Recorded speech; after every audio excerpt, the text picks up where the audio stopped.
매일 밤 당신 옆에 잠드는 그 사람에 대해 얼마나 알고 계십니까? 수십 년 쌓아 올린 믿음이라는 탑이 단 하룻밤의 의심으로 모래성처럼 무너져 내릴 수 있다는 것을 생각해 보신 적 있으신가요? 때로는 가장 잔인하고 충격적인 진실이 가장 예상치 못한 장소에서 우리를 기다리고 있기도 합니다. 제 이야기는 바로 그런 충격적인 밤에 시작되었습니다. 어느덧 50대 후반이 되었습니다. 젊은 날의 열정은 희미해지고 아내와는 설렘보다는 익숙함으로 사랑보다는 그래요. 어쩌면 의리와 책임감으로 가정을 지탱해 온 지 오래되었습니다. 아이들은 다 커서 제 갈 길 같고 이제는 그저 서로에게 짐이 되지 않으려 노력하며 살아가는 그런 평범한 중년 부부 중 하나였지요. 특별할 것 없는 일상이 반복되던 어느 날이었습니다. 회사에서 부서 회식이 있었습니다. 오랜만에 부서원들과 거나하게 취기가 올랐고 분위기에 휩쓸려 2차로 향한 곳은 번화가의 성인 나이트 클럽이었습니다. 솔직히 말씀드리면 저도 아주 가끔은 답답한 현실을 잊고 싶을 때 혹은 동료들과 어울리다 보면 이런 곳에 발을 들일 때가 있었습니다. 물론 아내에게는 비밀이었지요. 그저 하룻밤의 짧은 일탈, 그 이상도 이하도 아니라고 스스로 위안하면서 말입니다. 쿵쿵거리는 음악 소리와 현란한 조명 속에서 자리를 잡고 앉아 맥주를 한 모금 마시는데 순간 제 눈을 의심했습니다. 저 멀리 스테이지 근처 테이블에 앉아 있는 여인. 너무나 익숙한 실루엣, 웃음소리, 설마 했습니다. 하지만 제 눈은 틀리지 않았습니다. 제 아내였습니다. 그것도 가장 친한 친구라는 혜숙 씨와 함께 말입니다.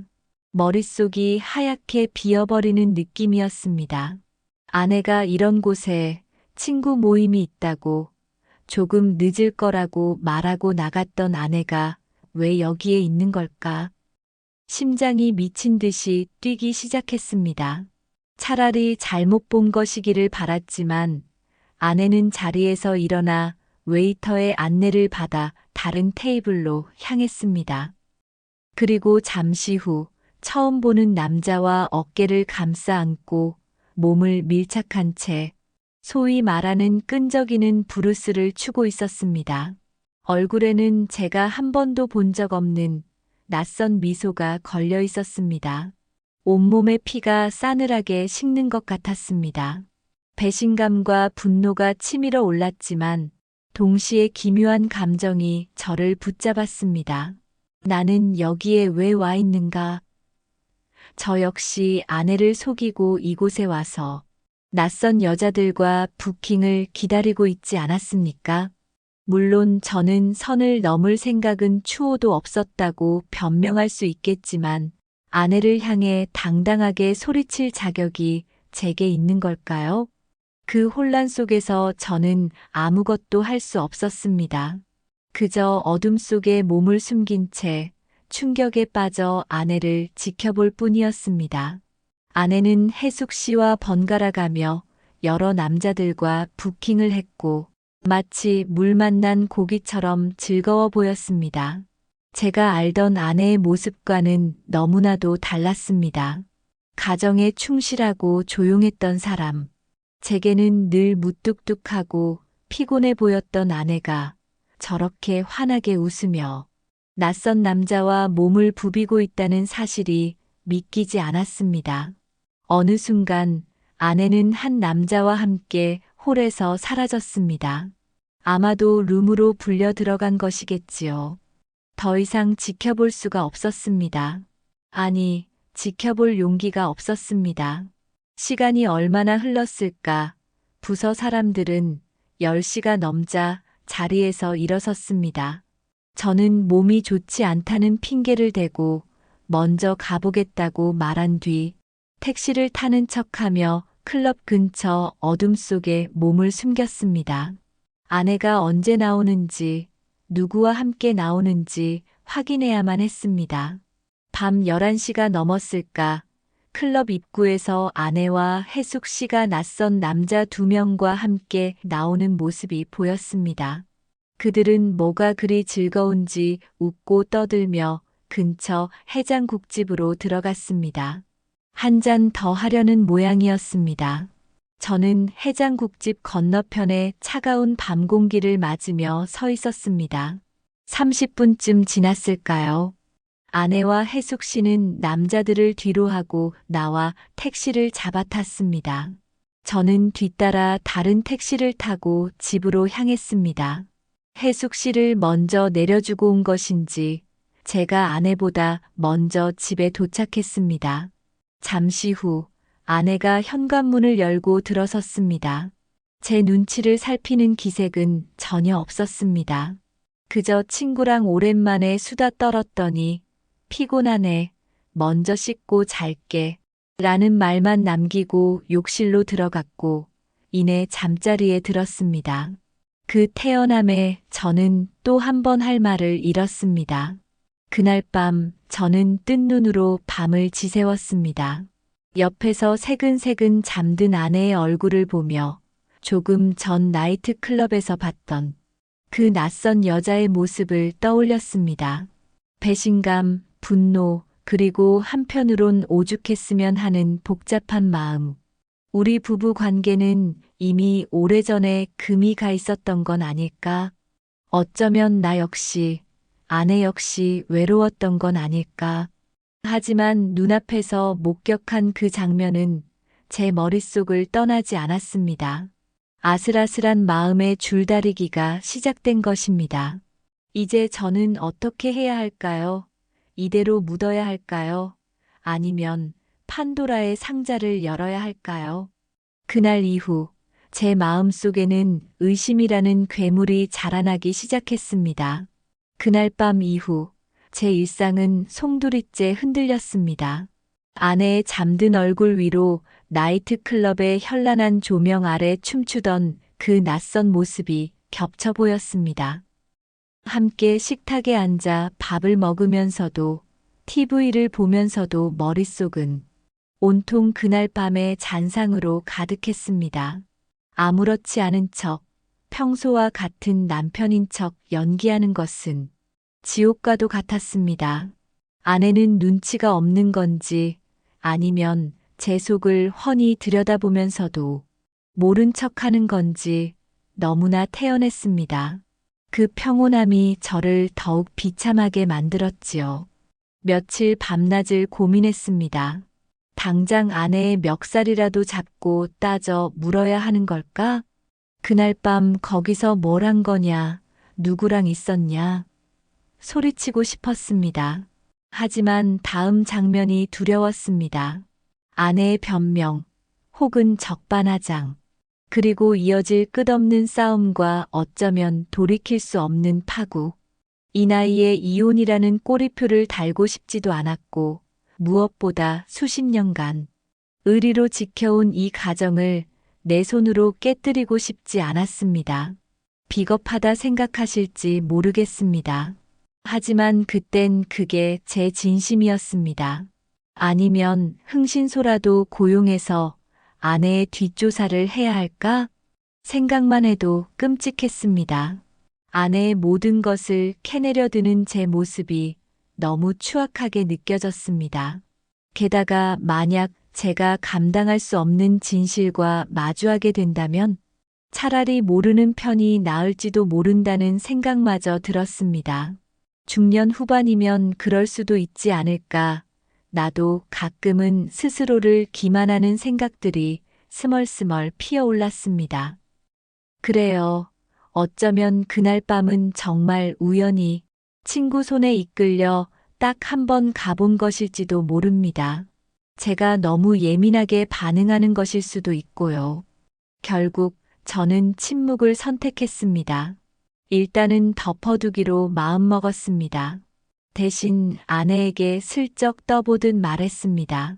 요즘 부쩍 피곤해 보이는데 너무 늦게까지 다니지 마. 건강 생각해야지. 아내는 그저 알았어.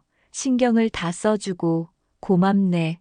라며 대수롭지 않게 넘겼습니다. 그 후로 며칠, 몇 주가 흘렀습니다. 아내는 여전히 평소와 같았고 제 마음속 의심은 불안하게 잠복해 있을 뿐이었습니다.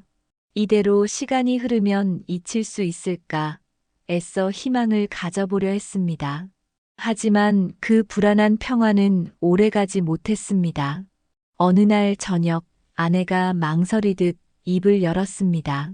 여보, 나 오늘 해숙이 만나서 저녁 먹고 가볍게 한잔하고 들어갈게.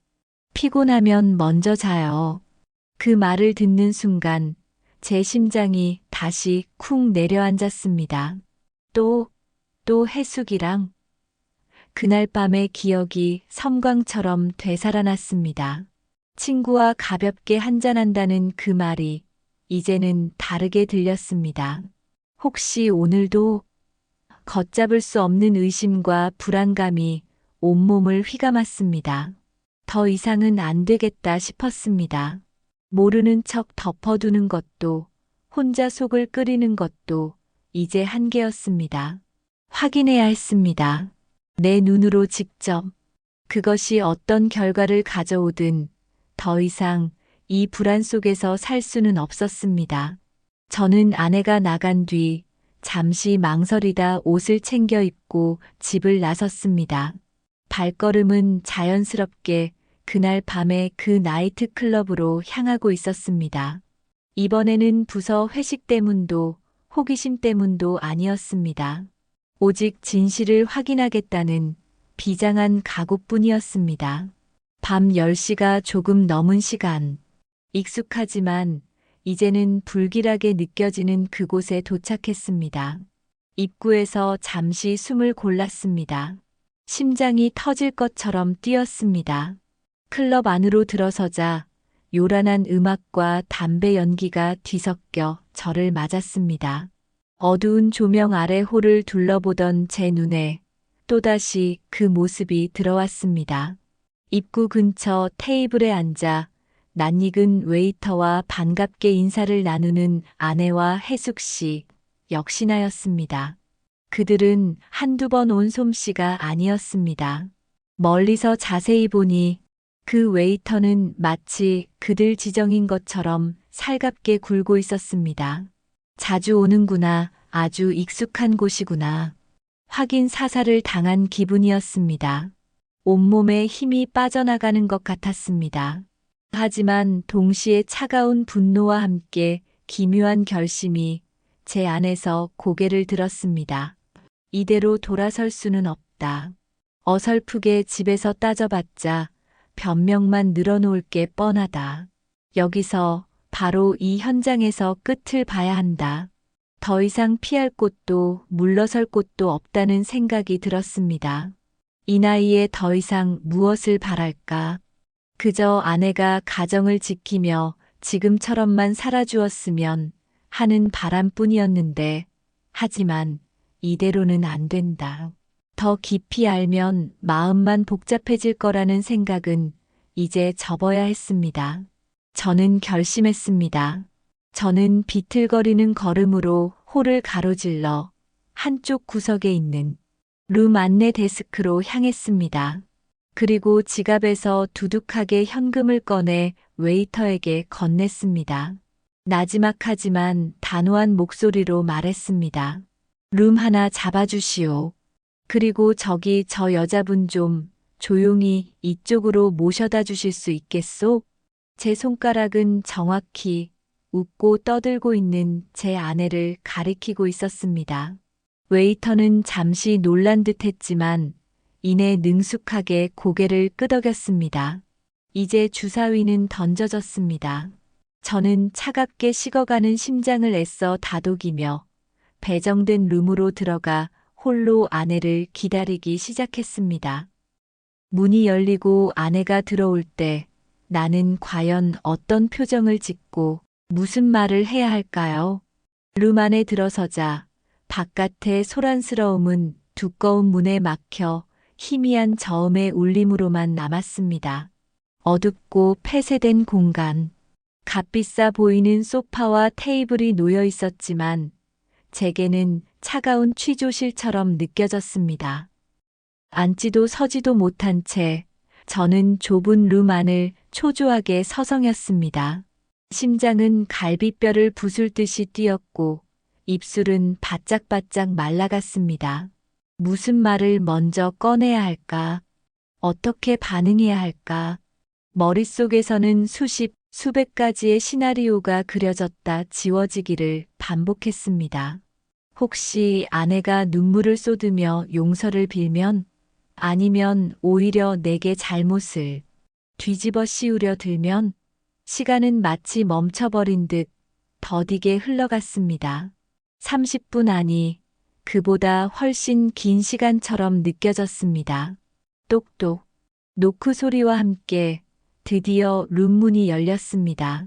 웨이터가 한쪽으로 비켜서며 길을 열었고 그 뒤로 아내가 고개를 갸웃하며 들어섰습니다. 아마 누가 자신을 불렀는지 의아했을 테지요. 어두운 조명 탓에 처음에는 저를 바로 알아보지 못한 듯 했습니다. 하지만 이내 룸 중앙에 싸늘하게 서 있는 제 모습을 발견하고는 그 자리에 그대로 얼어붙었습니다. 눈은 믿을 수 없다는 듯 크게 뜨였고 얼굴은 순식간에 창백하게 질렸습니다. 손에 들고 있던 작은 클러치백을 떨어뜨릴 뻔한 것을 간신히 붙잡는 모습이 슬로우 모션처럼 보였습니다.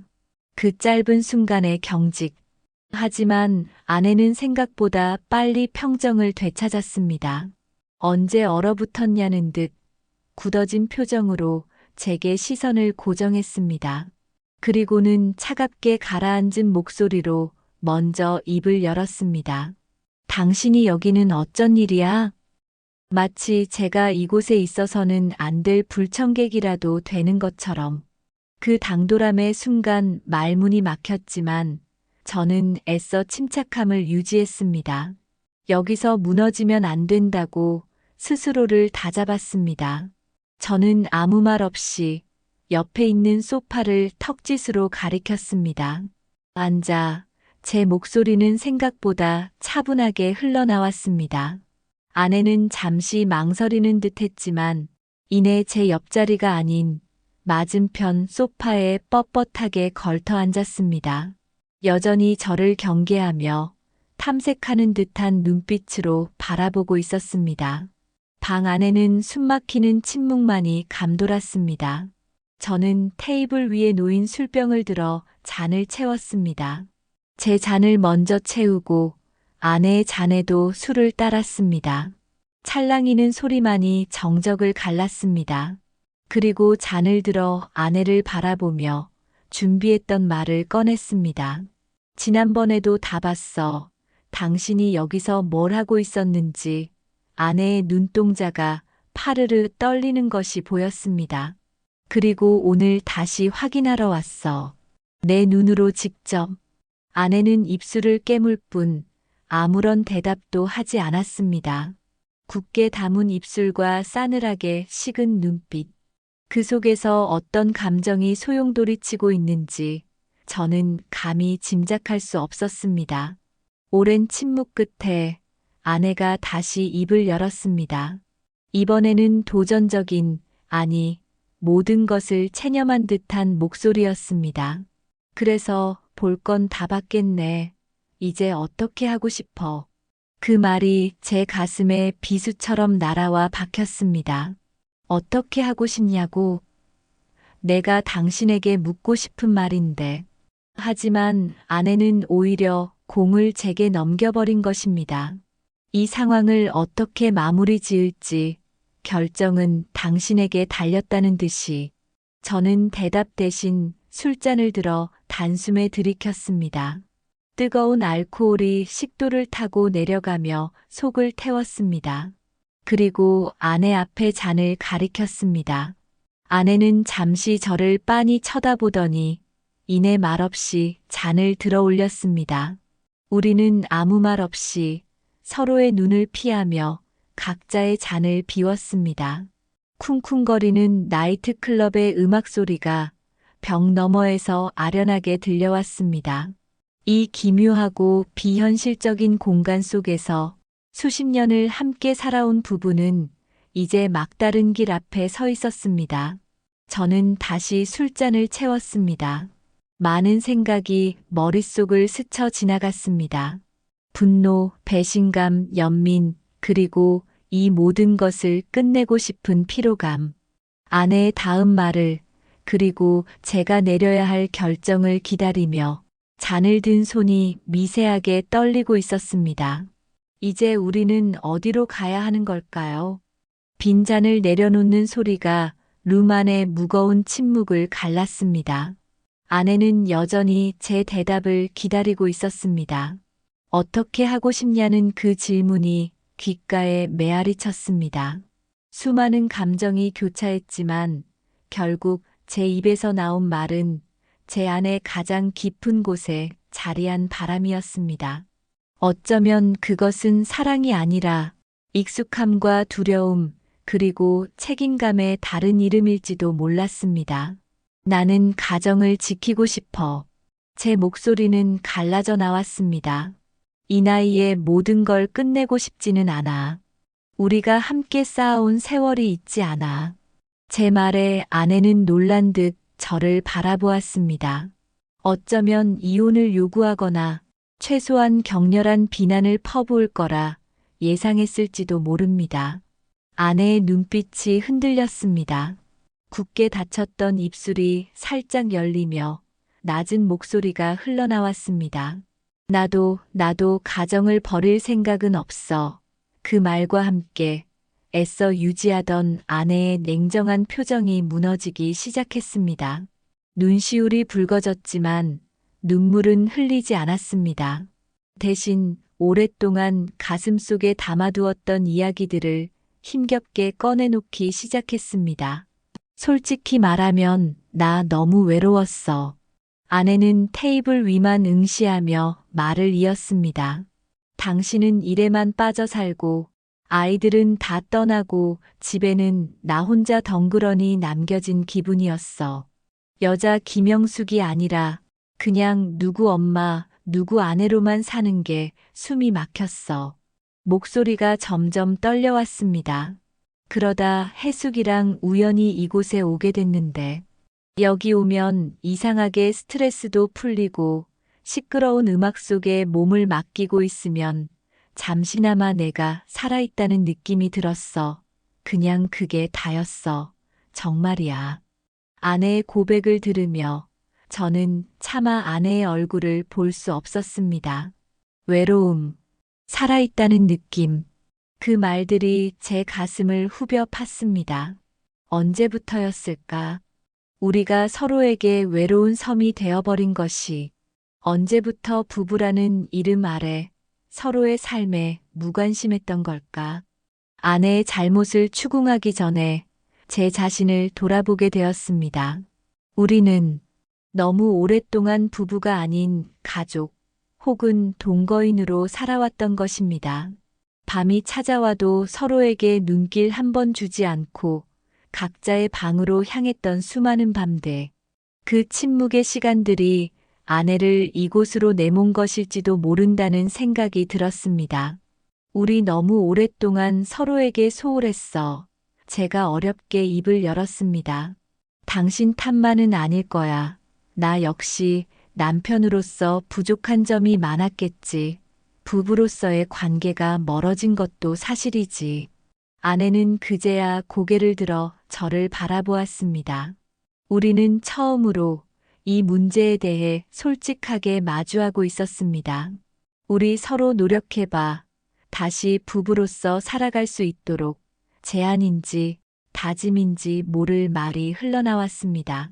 아내는 말없이 고개를 끄덕였습니다. 눈가에는 물기가 어렸지만 이전과는 다른 종류의 감정인 듯 했습니다. 바로 그때였습니다. 룸문이 다시 벌컥 열리며 아무것도 모르는 듯한 웨이터가 혜숙 씨를 데리고 들어왔습니다. 아마 아내가 자리를 비운 지 오래되어 무슨 일이 있나 싶어 데리고 온 모양이었습니다. 영수가 무슨 일이야? 한참을 안 와서 혜숙 씨는 밝게 웃으며 들어서다 룸 안에 앉아 있는 저를 발견하고는 그 자리에서 얼어붙었습니다. 얼굴은 새하얗게 질렸고 눈은 공포에 질려 커졌습니다. 그녀는 본능적으로 뒷걸음질 치며 룸 밖으로 도망치려 했습니다. 혜숙아, 잠깐만. 아내가 다급하게 혜숙 씨를 불렀습니다. 도망치려던 혜숙 씨는 아내의 목소리에 발걸음을 멈추고 겁에 질린 눈으로 저와 아내를 번갈아 쳐다보았습니다. 아내는 심호흡을 한 번 하고 방금 전까지 저와 나누었던 이야기를 혜숙 씨에게 짧게 전했습니다. 모든 것을 남편이 알게 되었고 우리는 가정을 지키기로 했다는 것까지. 혜숙 씨는 그 자리에 주저앉을 듯 비틀거렸습니다. 그리고는 제게 거의 애원하듯 말했습니다. 형부 제발 저희 남편에게는 아무 말도 하지 말아주세요. 제발 부탁드립니다. 그녀의 눈에는 절박함이 가득했습니다. 저는 잠시 혜숙 씨를 바라보았습니다. 여기서 또 다른 가정의 파탄을 만들 필요는 없었습니다. 제 문제 하나만으로도 벅찼습니다. 저는 말없이 고개를 끄덕였습니다. 그 약속은 지키기로 했습니다. 룸 안에는 다시 무거운 침묵이 내려앉았습니다. 하지만 이전과는 다른 종류의 침묵이었습니다. 폭풍 전야의 고요함이 아니라 폭풍이 지나간 뒤에 무겁고 복잡한 정적이었습니다. 우리는 서로에게 해서는 안 될 짓을 했고 서로에게 깊은 상처를 주었습니다. 하지만 동시에 이 위태로운 관계를 놓지 않기로 합의했습니다. 우리는 자리에서 일어섰습니다.